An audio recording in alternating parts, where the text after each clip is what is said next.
আসসালামু আলাইকুম এভরিওয়ান। আজকে একটা ইম্পর্টেন্ট বিষয় নিয়ে আলোচনা করব।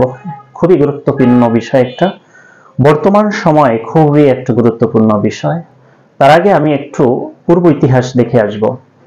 সেটা হলো ধর্ষণ। ধর্ষণটা হচ্ছে এটা কোথা থেকে উৎপত্তি হয়েছে, এই অপরাধ, এই অপরাধটি আসলে, এই অপরাধের বিচার আচার আসলে কেন আসলো, কোথা থেকে আসলো সেটা জানবো। তো খ্রিস্টপূর্ব 508 অথবা 507 এই সালে তৎকালীন একটা অভিজাত বংশের রোমের অভিজাত বংশের বা অভিজাত ফ্যামিলির একজন গৃহবধূ তৎকালীন রোমের রাজপুত্র কর্তৃক মানে অস্বাভাবিকভাবে যৌন নির্যাতিত হয় এবং এই নির্যাতন হওয়ার পরে উনি বিচারালয়ে যখন বিচার চাইতে যায় তখন ক্ষোভে অপমানে ওনার নিজের কাছে একটা ছুরি থাকা, এই ছুরি দিয়া নিজেকে নিজে আঘাত করে বুকের ভিতরে। এরপরে উনি মৃত্যুর কোলে ঢলে পড়ে। এটা খ্রিস্টপূর্ব 508 অথবা 507 খ্রিস্টাব্দের কথা বলছি। সাধারণত ওই দিন থেকে এই যে গৃহবধূর মৃত্যু, এটা সমগ্র রোম রাজ্যকে বা রোম সাম্রাজ্যকে অথবা বিচারালয়ে যারা যারা উপস্থিত ছিলেন তাদেরকে একটা নাড়া দিয়েছে, এটা মর্মাহত করেছে সবাইকে তার এই মৃত্যু। তো ওই দিন থেকে তারা ঘোষণা করেন যে কোনো বয়সের পুরুষ যদি কোনো নারীর ইচ্ছার বিরুদ্ধে যৌন সহবাস করে, ঠিক আছে, অথবা জোরপূর্বক যদি যৌন সহবাস করে, তাহলে সেটা ধর্ষণ বলে গণ্য হবে এবং এটার কঠিন শাস্তির ব্যবস্থা করেছেন তারা। এখন আসেন বর্তমান সময়ে আসলে ধর্ষণের বিচার বাংলাদেশের প্রেক্ষাপটে কোন আইন অনুসারে হয় এবং কোন কোন অবস্থাতে কিভাবে অপরাধটি করলে সেটা ধর্ষণ বলে গণ্য হবে সে সম্পর্কে এখন আলোচনা করব।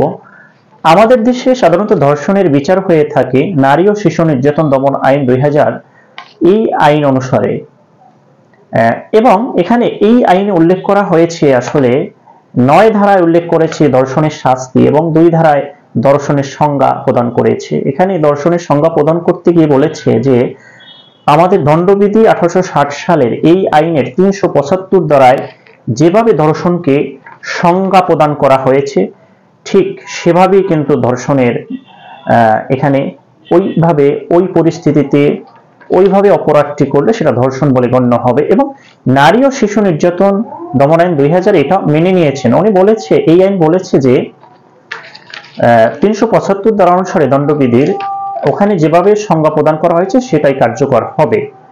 নারী ও শিশু নির্যাতন দমন আইন 2000 এটা হচ্ছে একটা স্পেশাল ল, আর এখানে মেজর ল হচ্ছে আমাদের দণ্ডবিধি। তো দণ্ডবিধি অনুসারে কিন্তু সাধারণত আমাদের রেপের বিচার আচার হয় না আমাদের দেশে।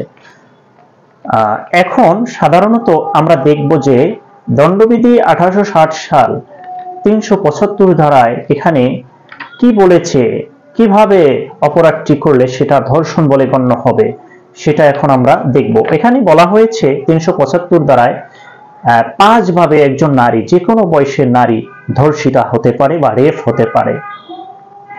নারী বলতে আবার বোঝাবে কোন নারী? আমাদের নারী ও শিশু নির্যাতন দমন আইন 2000 বলেছে, এখানে 2 ধারা স্পষ্ট বলে দিয়েছে এখানে যে কোনো বয়সের নারীকেই কিন্তু বোঝাবে। সে শিশু হতে পারে, কিশোরী হতে পারে, সে অ্যাডাল্ট হতে পারে, বৃদ্ধ, যে কোনো বয়সের হতে পারে। তো এখন আমরা দেখব যে আসলে 375 ধারায় 5 ভাবে কিভাবে একজন পুরুষ একজন নারীকে ধর্ষণ করতে পারে। প্রথমত এখানে যেটা বলা হয়েছে যে কোনো বয়সের নারীর ইচ্ছার বিরুদ্ধে যৌন সহবাস করলে সেটা ধর্ষণ।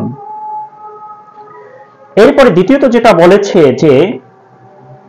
যে কোনো বয়সের নারীর সম্মতি ছাড়া যদি তাকে ধর্ষণ বা যৌন সহবাস তার সাথে করা হয় তখন সেটা কিন্তু ধর্ষণ। তৃতীয়ত বলেছে যে কোনো বয়সের নারীর সম্মতিক্রমে যখন যে ক্ষেত্রে তাকে মৃত্যু বা আঘাতের ভয় দেখিয়ে তার সম্মতি আদায় করা হয়েছে, অর্থাৎ মৃত্যু বা আঘাতের ভয় দেখিয়ে আপনি তাকে যৌন সহবাসে লিপ্ত করেছেন, যৌন সহবাস করতে রাজি করেছেন।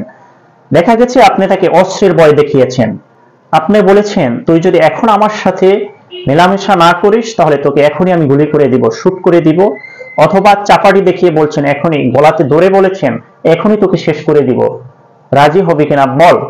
সেক্ষেত্রে এই ভয়ে পড়ে, এই আঘাতের ভয়ে পড়ে, মৃত্যুর ভয়েতে ওই নারী আপনার সাথে যৌন সহবাস করতে লিপ্ত হয়েছেন, এটা কিন্তু ধর্ষণ। চতুর্থত এখানে যেটা বলা হয়েছে ওই নারীর সম্মতিক্রমে, যে ক্ষেত্রে পুরুষ লোকটি জানে যে আমি তার স্বামী না, এবং নারী এই বিশ্বাসে সম্মতি দান করে যে যার সহিত সে আইনানুগভাবে বিবাহিত অবস্থায় সে নিজেকে তাহার সহিত আইনানুগভাবে বিবাহিত বলে বিশ্বাস করে। অর্থাৎ এখানে বলেছে মিস আন্ডারস্ট্যান্ডিং এর কথা বলেছে, মানে স্ত্রী লোকটি এখানে ভুলবশত উনি সম্মতি দিয়ে ফেলেছে, উনি মনে করেছে এটাই আমার স্বামী, কিন্তু এখানে পুরুষ লোকটি জানতো যে আমি তার স্বামী না, সে আমার ওয়াইফ না। এটা জানা সত্ত্বেও ওই পুরুষ লোকটি যদি তার সাথে যৌন সহবাসে লিপ্ত হয় তখন সেটা ধর্ষণ বলে অভিহিত হবে। এরকমও তো অনেক ঘটনা ঘটে যে হঠাৎ করে কারেন্ট চলে গেছে, এখানে দেখা যায় এখানে 5 ঘন্টা বা 2 ঘন্টা 1 ঘন্টা কারেন্ট থাকবে না, তো এই মুহূর্তে দরজা যে কোনো কারণে খোলা ছিল কাকতালীয় ভাবে, তো যে কোনো একজন পুরুষ সে রুমে ঢুকে পড়েছে ওই নারীর, ঠিক আছে। তো ওই নারী আসলে এরকমও হয় না অনেক সময় যে তার যে হাজবেন্ড এবং ওই পুরুষ লোকটির মানে সবকিছু দেখতে প্রায় সেম বা এরকম হতে পারে, তার মতো আচরণ করতেছে, তো হঠাৎ করে ঢুকে তারা যে কোনো ভাবে মিস আন্ডারস্ট্যান্ডিং ভাবে যৌন সহবাসে লিপ্ত হয়ে গেছে, এটা কিন্তু ধর্ষণ হয়ে যাবে। কারণ পুরুষ লোকটি তো জানতো যে সে তার স্বামী না, স্ত্রী লোকটি কিন্তু জানতো না যে এখানে তার স্বামী না, সে ভুল বোঝাবুঝির মাধ্যমে সেক্সুয়াল রিলেশন করেছে। পঞ্চম যেটা এখানে বলা হয়েছে তাহার সম্মতি সহ বা সম্মতি, যে ক্ষেত্রে নারীর বয়স 14 বছরের কম। অর্থাৎ বলছে সম্মতি দিবে, ঠিক আছে, যদি কোনো নারীর বয়স 14 বছর হয়ে থাকে, সে যদি সম্মতিও দেয় সেক্সুয়াল রিলেশন করার ক্ষেত্রে, তাহলেও কিন্তু এটা একটা ধর্ষণ হয়ে যাবে। অর্থাৎ সে যদি সম্মতি নাও দেয় তাহলে তো ধর্ষণ হবেই, আর সম্মতি দিলেও, কারণ সে মাইনর, আইনতভাবে 18 বছর তার হয়নি, এজন্য তার সাথে যদি আপনি সেক্সুয়াল রিলেশন করেন এটাও কিন্তু ধর্ষণ। আমাদের সমাজে এই যে পঞ্চম যে ইনগ্রেডিয়েন্টসটা বলেছে, এটা কিন্তু বেশি দেখা যাচ্ছে এখন বর্তমান সমাজে। দেখা যায় ছেলে মেয়ে একটা রিলেশনে আছে, প্রেমের রিলেশনে, তো এটা যে কোনো কারণে, বা এই ছেলে হচ্ছে প্রতিষ্ঠিত না বা ছেলে বেকার, পড়াশোনা করতেছে, এখন মেয়ের ফ্যামিলি তো মানতেছে না, এই ছেলের সাথে কোনো অবস্থাতে এই মেয়েকে দিবে না, তো সেক্ষেত্রে এটা মেয়ে ছেলে জানতে পেরেছে, তো একটা সময় হয়েছে যে জোর করে বিয়ে ঠিক করে ফেলেছে মেয়ের।